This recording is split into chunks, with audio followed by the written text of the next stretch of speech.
Hey, how's it going everyone? Welcome to Combat Ready HQ. Welcome to today's video, the unbelievable power of the AC130 gunship.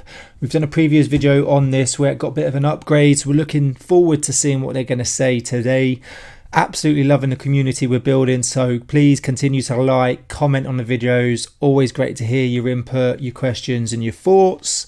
But we're going to get into today's video. Grab a cup of tea, grab a coffee, put it up on a big screen, and yeah, just enjoy and let us know what your thoughts are. Let's go. The Lockheed AC130 is one of the most well-known military aircraft in the world. But have you ever wondered just what it's capable of? Join us in this video as we explore some of the shocking statistics about this powerful airborne machine.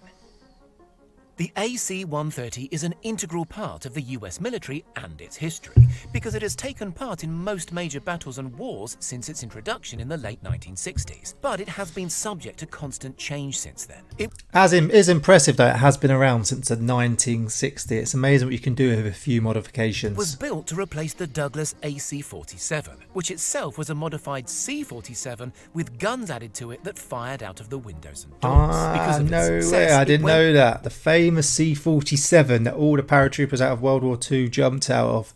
Didn't know it was a modified one of them. I didn't know there was a AC C-47. Did anyone else know that? Went on to inspire the development of other armed aircraft and purpose-built gunships, one of which being the AC-130. Ultimately, the AC-130 is a heavily armed ground attack variant of the C-130 Hercules, which was a troop, medevac and cargo transport aircraft used by the military. Its purpose as a long-endurance aircraft makes it perfect for carrying out missions in many situations that it can find itself in. Its airframe is manufactured by American aerospace company Lockheed Martin, but in charge of its conversion to a gunship is a much more familiar household name, Boeing. It was conceived in 1967, and some of the key equipment included a direct view night vision telescope which was fitted into the forward door, and a lot of people don't realise how much Boeing actually work with the military.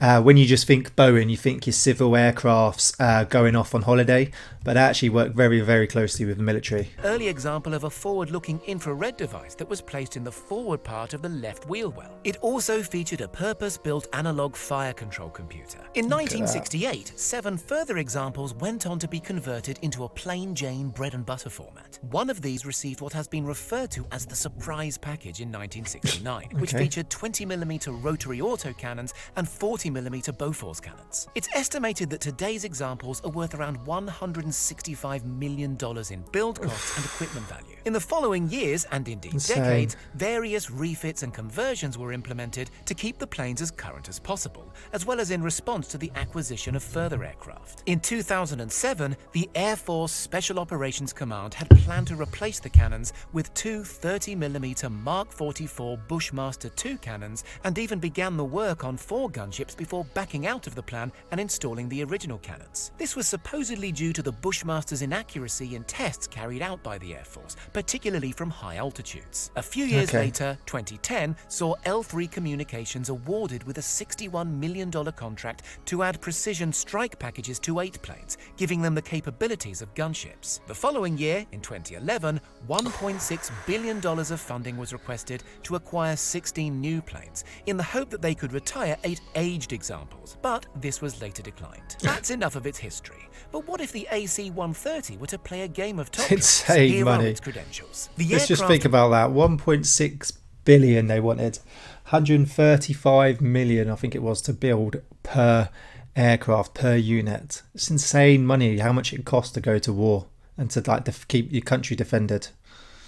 Runs with a large crew of 13, made up of the pilot, co-pilot and navigator. These work alongside the fire control officer, electronic warfare officer, flight engineer, TV operator, infrared detection set operator, loadmaster, and no fewer than 4 aerial gunners. It measures 29.8 meters in length and 11.7 meters in height. Its 40.4 meter wingspan has an area of 162.2 square meters, while its maximum takeoff weight is 70.3 tons. Nice. Power comes from a choice of 2 sets of engines, depending on the model. Either 4 Allison T56A15 turboprop engines, each coming in at 4,300 horsepower each, or 4 Rolls-Royce AE 2100 D3 with 4,700 horsepower each.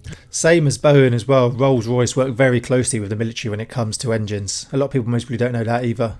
These allow it to have a maximum speed of 260 knots, around 300 miles per hour, while its range is around 2,200 nautical miles, or 2,500 miles, about the distance between New York and Los Angeles. Its service ceiling is 12,000 meters, but this isn't where it's built to operate. Instead, the AC130's unique selling point is its ability to fly in circles around a target, which allows it to attack for longer. Capable of pulling off this move, known as a pylon turn, for hours, its versatility comes somewhere between a larger aeroplane and a helicopter. Its weaponry is mounted on the port, or left side, so that it can carry out attacks specifically in this pylon turn maneuver. Maybe unsurprisingly, although not something that our mind would go to first, is that the AC-130 is unable to fire all ammunition at once. This is simply due to the vast amount of recoil that it would suffer. With all weaponry heading to the port side, it would push the plane's direction to the starboard side, compromising its attack and pushing it out of its pylon turn. Second to this is its ability to use unprepared runways, both for takeoff and landing,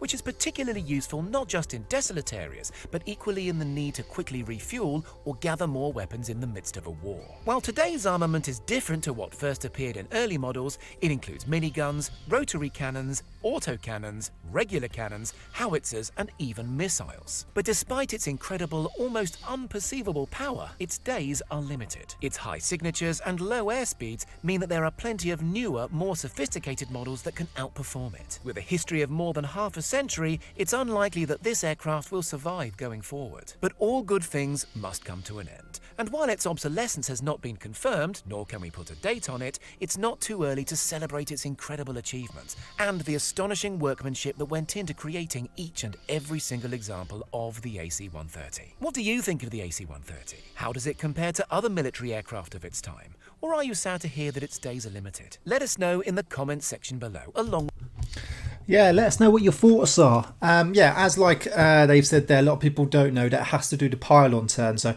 basically steers to the left, goes round in circles to engage a target. And because it is low sort of speed and quite low altitude, it is vulnerable. More than likely, most operations with the AC-130 will be done at night just to help make it a little bit more covert, especially depending on what enemy you're going up against. Very good bits of pieces of kit. Really, special operations US is where you're going to see it. I know the 105 on the side was very popular when they wanted to use it. A 105 artillery piece is an area weapon, but I believe it was pretty accurate when using it out of the C-130. So it was very good at engaging targets alongside the miniguns and whatever else it had attached. But it's very well known for sort of like minigun 30mm cannon on 105.